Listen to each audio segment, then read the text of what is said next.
Yung kanyo nakakita ng color game, abay naglaro, ay natalo ngayon si Pedro. Hanggang hindi makauwi sa kanila. 2,000 years later.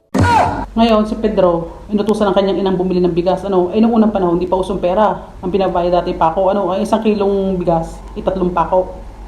May sabi niya, Pedro, bili ka ng bigas. Dumali siya sa Pedro, daladalo yung pambiling bigas. Ngayon kanyo nakakita ng color game, abay naglaro, ay natalo ngayon si Pedro. Hanggang hindi makauwi sa kanila at mapapagalitan ng kanyang ina, ay magagarote.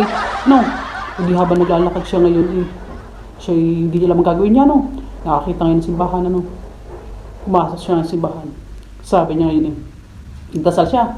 Sabi niya, Diyos ko, malaki ang kasalanan ko sa inyo.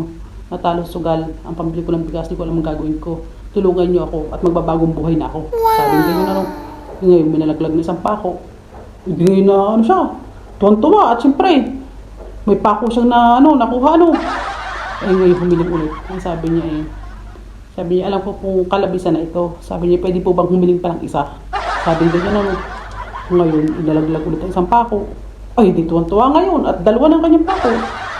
Ang kilo ng bigas, 3 pako, ay di kulang pa ng isa, Ngayon, humiling pa ng isa si Pedro.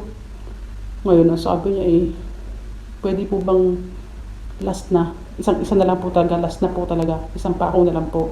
Sabi niya, ngayon kanyo yung nagsalita si Kristo. Ang sabi ngayon abay Pedro, anak, kapag ibinigay ko pa sa yung 1 pako, baka ako'y malaglag na din